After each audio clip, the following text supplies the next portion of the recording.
Yeah, I've just started recording. So we can have a discussion. It's a pity that people couldn't join in. I don't know what's the technical problem, but we've sent them the link. So we can have a discussion about the ins and outs of this new teaching in primary schools in Algeria. And thank you for inviting me, Murad. And Yeah, it's a pleasure. the pleasure is all mine. And anything I can do to help, answer some questions, and then you can share this recording with your groups, with your friends. And if you allow me, because normally you are the host, Yeah. I'm just a guest. If you can allow me to post this into my YouTube channel, I'll be ever so grateful. Yes, of course. All So my right. purpose and your purpose are the same. We are here to help the novice teachers Sure. Yeah. to learn and so on. So before this, we need to present each other because this is the first time to talk to you, and it was my pleasure. I'm I'm going to introduce myself first. My name is Mourad. I am a teacher of English in middle school in Algeria, and I have been teaching since 2008. Uh, I participated in many workshops as a teacher trainer here in Algeria, and I have. Can you hear me? I can hear you. I think Tarek is there. Hi, Tarek. Yes. So I participated in many seminars, webinars, I mean, online and so on. And I'm so happy to be with you now. Thank you. That's all. So it is your turn now to It's introduce it's not yourself. it's not very different from your experience and your سامعك expertise. الحمد لله. Uh, right. Okay. So like I said, it's not that different. The only thing is that I teach in college. And for now I'm researching. I'm a researcher actually. I'm preparing for Great. a PhD. And that's to do with embedding social and cultural English in the schemes of work. That's great. Yes, and I teach in college, and I do help other teachers to, especially the beginners, and I mentor them to start, because it's not just a matter of studying 4 or 5 years at university and then you say, I'm going to teach. The first few years are all sort of a trial period. And every day, even if you are a very sort of experienced teacher, there's always a gap, there's always a room for improvement. So that's part of my job as well. And wish me luck, because I'm going to the second year of my research now. Yes, I wish you the best Yeah. of luck. Yeah, and I've got a YouTube channel. I've just started it, I think about 4 weeks ago. I'm quite lazy, I was going to say. No, I I've just watched said your it. videos. I watched all of your videos. Well, they are I only watched them. 13, Murad. They are only 13. Yes, I watched them, and Yeah, they are it's so and great. and the purpose for that is really and truly is to help everybody, but mainly the Algerian teachers, the people who have either just started teaching English, whether it's in the primary school, middle school, or in any other field, and also international. But it's mainly for the beginners. So I don't have a lot of time to sort of, post videos every day because of Yes, the that's the volume problem. of work I've got. But whenever I have time, I promise I'll send the best. And Yes, it should be. the problem is I can't read the comments. I would like people to watch them and send me comments, even if they don't like them, if they have got different You want the ideas. feedback Yes, yeah, that's the whole point. in You order know, to of improve course, your to, content. Yeah. to to see other things, to help, to, yeah, you know, feedback is always good, and that's the whole point. That's exactly what we're doing now. Yes. Yeah. Okay, so this is me. And Mhm. after all, I didn't introduce myself. I didn't say my name. My name is Salima Copley. Yes, Okay, great. and I'm in the UK. Great. So let me move. My meeting today is focused on teaching a very young learners. I mean, 7, 8 years old learners, because the Algeria is experiencing to teach English in primary school. So my first question is about you. Have you ever taught uh, very young children, for example? Have you ever experienced teaching young children? No, I haven't, but I have sort of mentored teachers who were going, or they are now teaching English in primary school. So I'm not an expert in that, but I've got an idea. Yes, that's great. So can you tell us about teaching in the UK, teaching kids? What some tips or some things? Right. First of all, we've got to understand that teaching is teaching. Whether you're teaching youngsters or in the middle school, secondary school, college and university. The main thing is that you are ready to do this job and you love it. Once you've got that in mind, this is the profession you want to do, it doesn't matter where you're teaching. That's number one. When you start, just make sure that you are in a classroom with people, I would call them people for now, who are looking up at you, waiting for information. They don't know anything, you do. But they would not know, they wouldn't learn until you show them that you want them to learn. How are you going to do that? So a teacher must ask himself or herself several questions to be in that position of giving knowledge to others, regardless their age. So it's your first day in a classroom, whether they are adults or young people. The main thing for me, as I'm not an expert, but as a teacher, is the initial assessment. There is something called the initial assessment in England. I don't know if you do the same in Algeria now or not, but if you don't, I hope you will So can start you tell doing me that.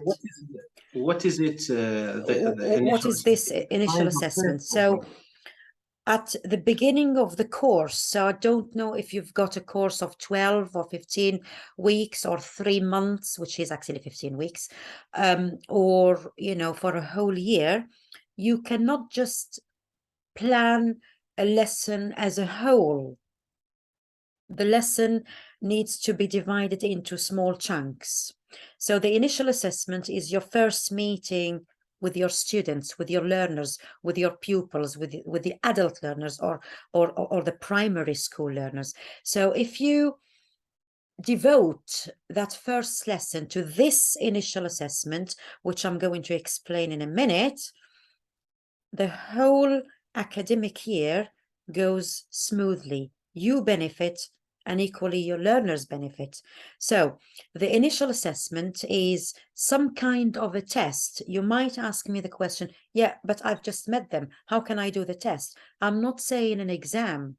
I'm saying some kind of a test, which could be different activities, including or starting from the alphabets to this group of learners who don't know anything. If you devote the first session to get to know your learners, You talk to them in English, they respond to you in French or in Arabic or whatever the languages are there. That will give you a general idea of the background of each learner. Now, when I say the background, it means where they come from, because that's a vital element in the process of the studies. And that initial assessment, which is that your meeting with your learners, gives you a good idea about the tools and the means your learner has or doesn't have. And by that, I mean what support they have at home. Has he got parents or family or people in the house who can contribute or support him in the development and nurturing this language, this new language? So that's two things: the background, the general background, and the support in the family.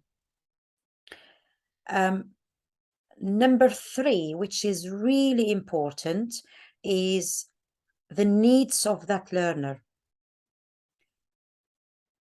Is he? So this, let me ask you a question. This initial assessment focuses only on the English language, or about their life in general? It's everything. So for you to know what they need in the classroom, how are you going to teach them? You've got to go through all these procedures just by asking them questions, just by sorting out some games, just by saying words in English, for example, and ask them if they know that. Have they heard these words on TV? Have they seen them in, written on labels? Do they watch cartoon in English? And so the more you ask questions, the more you elicit a lot of information from them. So this kind of test is a written one or just orally? You can choose to write it. So can you bear in mind that they are very young? Yes, So of course. I prefer in my own experience, because I did that even with adults. So when I know that they can't read and write in English, I just use it in a verbal way. Yes. Can you tell me how do we do the same thing here in Algeria? So for the It's just the same thing. It's applicable in every country. Yes, but it has some differences. In Algeria, we call it as English language teachers, we call it a diagnostic test at the beginning of the. Yes, but the Okay. diagnostic assessment is written. Yes, It's a written. Most of test. the time it's Yeah, written. Yeah. it's a test. So the diagnostic assessment is a second step after the initial assessment. The initial Yeah, assessment. so that's So we initial. do it in another way, but it is not up to the teacher of English to do it. It is general. We have a teacher called the coordinator, the class coordinator, because one class is taught by many teachers of other subjects. One of the teachers is chosen by the head teacher to be a teacher coordinator. He coordinates, he gathers information about the kids or the pupils, gather social information. For example, Does he people who share have them? Does he share them with no you? share them in a meeting, a private meeting of teachers. We write everything about, for example, we have some cases. Each pupil, you mean? Do you Yeah. write? Do you write the information about each pupil? No, the pupil who has got a problem, for example, his parents are divorced, or he is, for example, very poor person, and has, for example, a health problem. We write everything. We write only the problems of these in order to take care of them, a special care for these people. This is Needs. So these are what a special special. needs.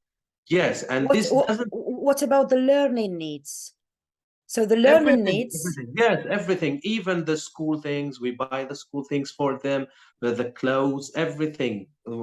Yes. After taking a report about all the assessment of all subjects, we focus on the subjects that needs more support and so on. So we take into consideration everything, educational, social, health problems, everything. Right. You're focusing on the special needs. What does the learner or the pupil need? But you still have to do something else called the initial assessment. That's directly related to the language, To to the the language, language yes. practice. But that's your job. That's not the coordinator job. That's your job as a teacher inside the classroom with these pupils.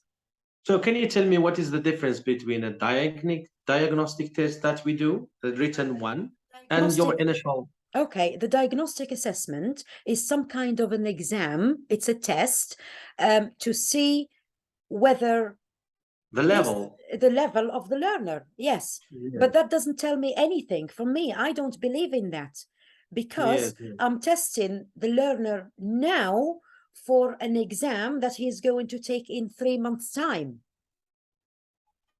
But if I do my job as a teacher, if I do my job quite well, that's his diagnostic today. But I'm sure that if I do my job well, within 3 months' time, he will be much better than the diagnostic assessment I have done today.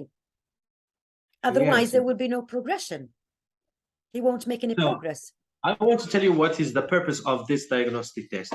We do this diagnostic test in order to know the level of each student and to manage the situations. For example, someone who is weak in grammar, we focus on grammar. We write a report after the diagnostic test. We have a list of the people who are weak in grammar, a list of other people who are weak in pronunciation, and so on, into remedy these weaknesses. That's the aim of the. And how do you tackle this problem inside a classroom with 15 or 20 pupils, bearing in mind that each diagnostic assessment is different because each pupil is different? Yes, we have individual differences. We Okay, and have some so methods. how do you plan your lesson accordingly? So, for example, for the fourth grade students, we have 4 hours a week. 3 hours are for lessons, and 1 hour is called the tutorial session. The class is divided into, for example, we have a class of 30. I take only 15, and the other 15 go to study French. And this tutorial session is aimed to remedy. It's for remediation, and we have a report about the weaknesses and so on. We deal about each case alone. Right. But then when we say 15 people, what about the lesson plan? Am I preparing the same lesson for everybody? Does it cater for everybody else? Because I've got 15 people, so I've got 15 cases. Yes, different. Yes, I classify them in my report. For example, this time is devoted for pronunciation. I focus on pronunciation. The other time the focus will be on grammar and so on. I divide. I have my report. I focus on some pupils, and the next time for the others and so on. So would you allow me to give you a very simple suggestion? Yes, of course. Okay, so within your lesson plan, because you've got 15 people or 10 or 20 in that group, there is Yes. something called differentiation. It's nothing to do with the report. The report is it's like what we call here an ILP, an individual learning plan. That's for you and for the learner and for the pupil. But differentiation is something that helps you actually diagnose each learner. So for this remedial work, I don't know why it says the Zoom will end in 10 minutes. Yes, it's 40 minutes. It's only 40 minutes. Did we start in 30 minutes? So we've got to be quick, but can we arrange another meeting? Yes, of course. Yeah. So differentiation. So for example, in that remedial session, you prepare a task, a speaking and listening task, or reading or writing, or pronunciation, like you said, but prepare 2 or 3 or 4 different tasks. Yes. So that's the differentiation, because you are not sure in every session, no teacher is sure that learner A will do the same as learner B, C, and D. They all have got different abilities. So because you've got the reports, remember that you are the manager of your class, so you know each learner. So I know that learner A is weak in the pronunciation of certain vowels, but learner B is weak in the consonants. So but my lesson is about pronunciation. So I prepare 2 or 3 or 4 different activities, and the questions are simplified for the less able learners. That's the differentiation. Yeah. So within one lesson, within one topic, you are preparing different stuff that serves or help the purpose of differentiation. So at the end of your session, the outcome is the same, because you have reached your target.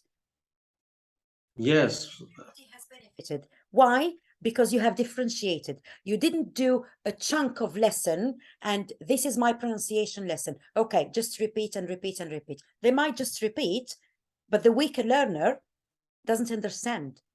The minute he's out of the door, he doesn't understand anything. Do you know what is the problem here in the Algerian curriculum?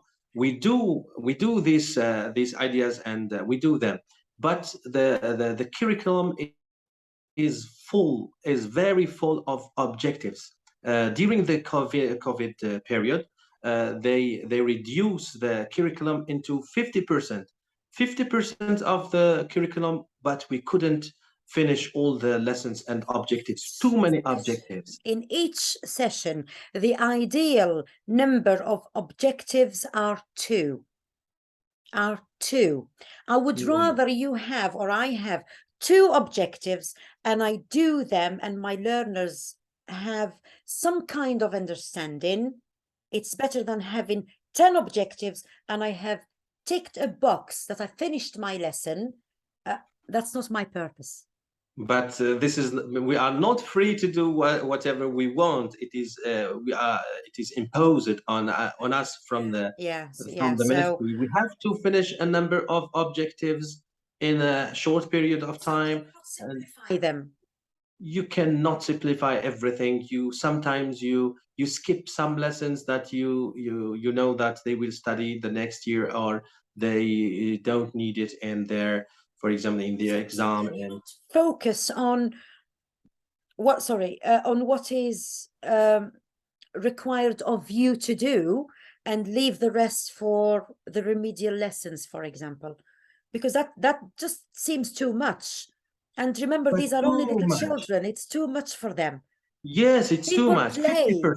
Primary schools here, when they are learning French or Italian or Arabic or any other language, they use games, they use songs, they are playing on the, on the carpet, on rugs. It's a sort of, they all use it in games, just in order to, because they know that their brain has got a certain capacity. They're not adults to take everything. Yes, I know, but the public schools are not like here. I mean, here in Algeria, the public schools are different from private schools. I work in private schools and I use the new methods. I teach kids in language. They learn easily and they have fun and so on. But in public school, we are not free to do whatever we want. We have to follow the curriculum and we do all the objects. Mourad, we've got only a few minutes here. I'll be very happy to assist you with anything you want, provided that I can. Just remember that I don't know everything, but if I do Thank you so know, much I for your help. I won't be mean. I'll just share. So do let me know when you want another Zoom. Just you and me or other teachers. Everybody is welcome, and I can share other things. Unfortunately, I think we've got about 2 minutes. Can you see the time? I'm not No, sure. I can't. I think it's about 2 minutes. Yeah. Yeah, but I know it's something to do tied with the government, but there must be another solution. There must be another way to. Can you not? I mean, surely you can. If it's in public schools, you can divide the class into small groups within the classroom.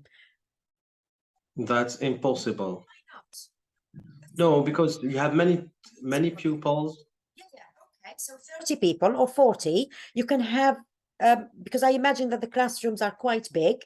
So you can have small groups Yes, of groups people. of four. We do Yes. this. We do this. Okay.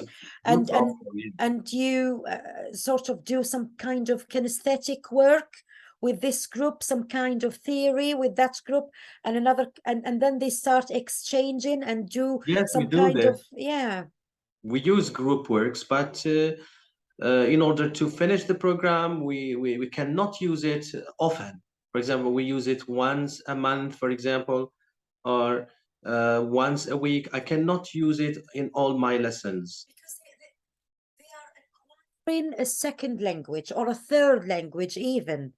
You know, they're not doing a master's degree or a PhD. Yes, I know, but the group work is a time consuming. And the biggest problem we face is the time. We don't finish on time. We have many things to So tackle and so. this, my question now is, now that it is launched in the primary schools, are you working for the exams, or are you working, not you in particular, I mean the Yes, system, I mean, are you working for the exams, for people to pass an exam, or are you working for pupils to benefit or to know a third language? so it Because is there's up to the it's up to the different here. teacher. It is up to Right. the teacher. Some teachers Well, here teach we English as a go. subject. If it is up to you, that's a bonus. If it Yes. is really up to you, so can you say that, for example, this year, my learners are not ready to do an exam? No, we cannot. Yeah, so But that's the I problem. mean the way of teaching. Some teachers teach English as a subject, as if they teach in maths or physics. But some teachers teach English as a language. They do fun activities, games, and they let their students talk and so on. And I mean what's this the way. final objective of teaching? Is it an exam or just practicing the language? Actually, it is an exam. They have to take an exam and take notes and so on. So even the psychology of the student will study To for talk about, yeah.